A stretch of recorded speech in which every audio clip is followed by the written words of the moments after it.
info. Macet der. Remaja laki-laki ini hanya bisa pasrah usai melompat ke Kali Mukerfat, Cengkareng, Jakarta Barat. Setelah naik dan basah kuyup, remaja ini langsung diserahkan ke tim patroli polisi yang melintas di lokasi. Remaja ini awalnya dikira jambret, namun saat diperiksa, ia mengaku ketakutan ditangkap lantaran baru saja bertransaksi narkoba di Kampung Ambon. Ia mengaku diajak temannya yang juga akhirnya ditangkap dan diserahkan ke polisi. Bukan, jadi habis dari Komplek Ambon dan pengakuan yang satu habis make di Komplek Ambon. Begitu. Ya, yang satu mungkin diajak aja nih sebagai korban karena diajak belanja ke situ. Tapi yang satu emang pemakai kayaknya. Yang nyebur itu yang habis make, Pak? Bukan. Oh, bukan. Malah yang nyebur itu nggak make pengakuannya, berani tes urin dia bilang. Tapi yang satu itu habis make kata dia bersama yang cebur. Kedua remaja ini kemudian digelandang ke Polsek Cengkareng untuk diperiksa lebih lanjut. Dari Jakarta, Miftahul Gani, iNews melaporkan.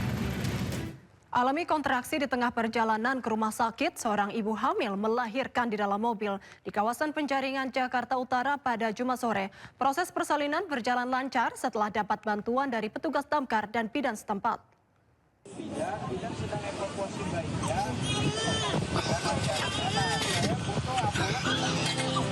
Seorang ibu hamil harus melakukan proses persalinan di tengah jalan di kawasan Penjaringan, Jakarta Utara pada Jumat sore. Kejadian ini bermula ketika Soleha yang akan menuju rumah sakit dengan menggunakan taksi online tiba-tiba saja mengalami kontraksi sehingga sang sopir memilih berhenti di depan pos pemadam kebakaran dan meminta bantuan petugas. Meski sudah berupaya, petugas pun kemudian memanggil bidan terdekat untuk melanjutkan proses persalinan yang sudah berjalan dan bayi dapat dilahirkan dengan selamat.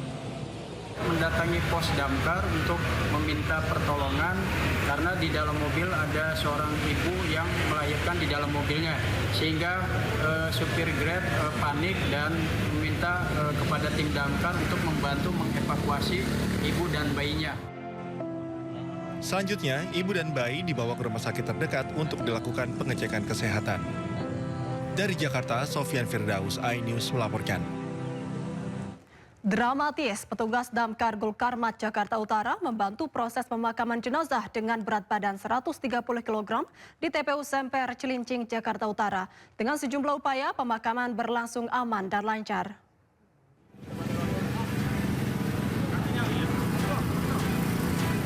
Petugas Gulkarmat membantu warga untuk melakukan pemakaman jenazah perempuan dengan berat badan berlebih. Jenazah ini diketahui memiliki berat badan sekitar 130 kg. Dalam prosesnya, petugas harus menggunakan peralatan katrol untuk menurunkan jenazah ke dalam liang kubur. Evakuasi jenazah ini dilakukan berdasarkan permintaan keluarga. Untuk mempermudah proses pemakaman, petugas menyiapkan alat katrol untuk menarik dan menurunkan jenazah secara perlahan dan aman ke dalam liang kubur. Sebanyak 8 personel diterjunkan dalam proses ini. Telah melaksanakan bantuan evakuasi jenazah berdasarkan permintaan keluarga serta koordinasi dengan unsur terkait. Proses evakuasi memerlukan teknik dan peralatan khusus yang memastikan keselamatan petugas serta menjaga kehormatan jenazah. Proses evakuasi berlangsung lancar dan dinyatakan selesai. Dari Jakarta, Sofyan Firdaus, iNews melaporkan. Wakil Menteri Dalam Negeri dan Sekjen Partai Golkar menegur Gubernur Kalimantan Timur Rudi Masud yang melakukan pengadaan mobil senilai 8,5 miliar rupiah. Sebelumnya Rudi menyebut pengadaan mobil dilakukan sesuai aturan untuk menjaga marwah Kaltim.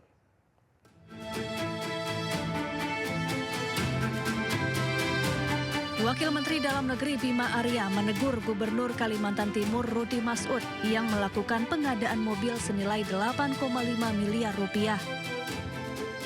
Bima Arya meminta sebaiknya Rudi Masud tidak perlu membeli mobil dengan harga berlebihan.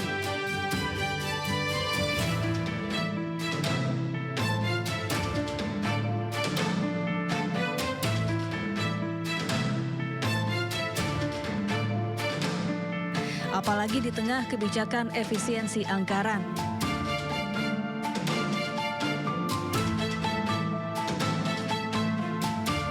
Sementara itu, Sekjen Partai Golkar Muhammad Sarmuji menyebut pihaknya sudah meminta keterangan Rudi Masud dan meminta Rudi agar lebih mendengarkan suara publik.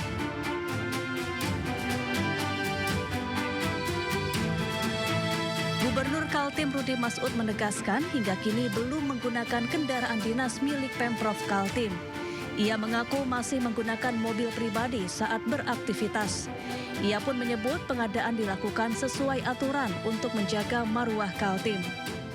Sampai hari ini, Pemprov Kaltim belum menyediakan kami mobil untuk di Kalimantan Timur. Jadi tidak ada mobilnya. Mobil yang ada hari ini adalah mobil pribadi kami pergunakan.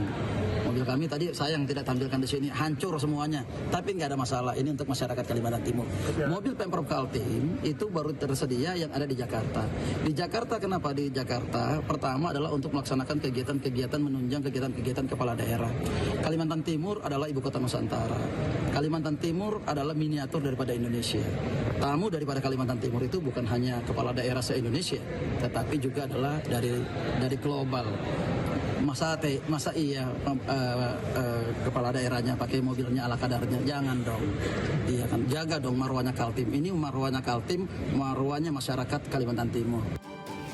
Sebelumnya, Sekretaris Daerah Kaltim Sri Wahyuni menjelaskan kendaraan operasional jenis tertentu dibutuhkan untuk menjangkau wilayah Kaltim yang luas dan ekstrim.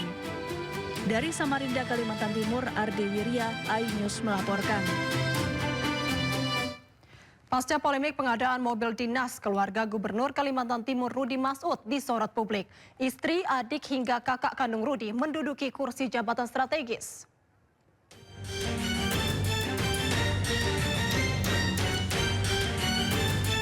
Istri, adik, dan kakak kandung Gubernur Kalimantan Timur Rudi Mas'ud menduduki kursi jabatan strategis di lingkungan pemerintahan daerah hingga DPR RI.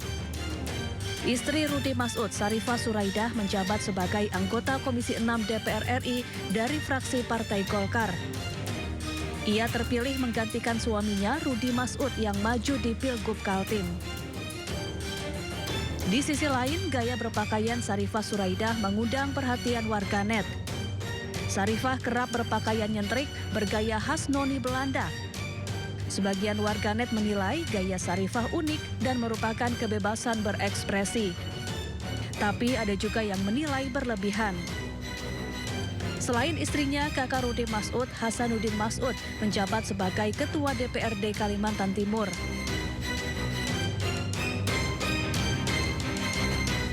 Kemudian saudara Rudi, Rahmat Mas'ud, menjabat Wali Kota Balikpapan. Syahariah Mas'ud, kakak Rudi, menjabat anggota DPRD Kaltim. Sementara adik Rudi, Abdul Ghafur Mas'ud, pernah menjadi Bupati Penajam Pasar Utara yang kemudian jadi terdakwa kasus korupsi.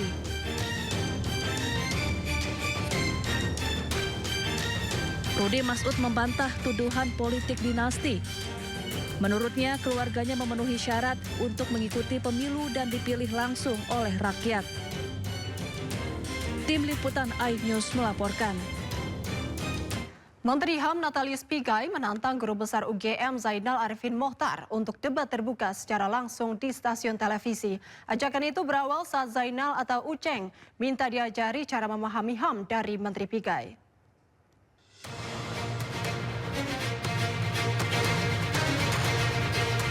Berawal dari saling berbalas cuitan di media sosial, perseteruan Menteri HAM Natalius Pigai dan Guru Besar UGM Zainal Arifin Mohtar atau Uceng kian memanas.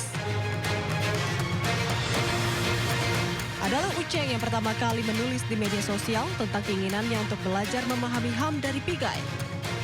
Di akun X, Uceng menulis jika ia ingin sekali berdiskusi dan berdebat dengan Pigai tentang kasus HAM di Indonesia.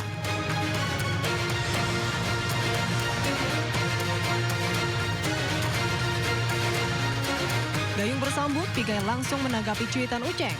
Namun Pigai ingin debat dengan Profesor UGM itu disiarkan langsung di TV nasional.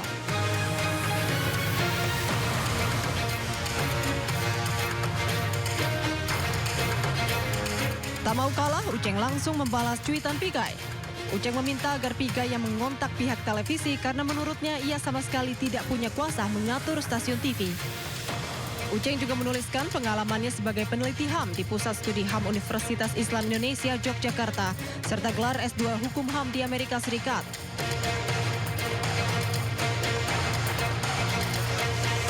Bukan tanpa alasan, ajakan debat terbuka itu disampaikan Uceng. Sebelumnya, Pigai menulis cuitan panjang di media sosial.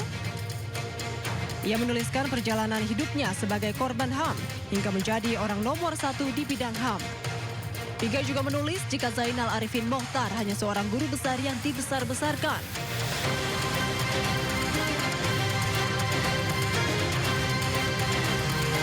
Tak heran jika Uceng terpantik lalu mengajak Pigai debat terbuka tidak hanya berbalas kata di sosial media. Tim Liputan iNews melaporkan. Menyemarakkan bulan suci Ramadan, Kuntilanak dan Genderuwo membagikan takjil kepada pengendara mobil dan sepeda motor. Informasi selengkapnya usai jeda, tetaplah di Sindo Malam.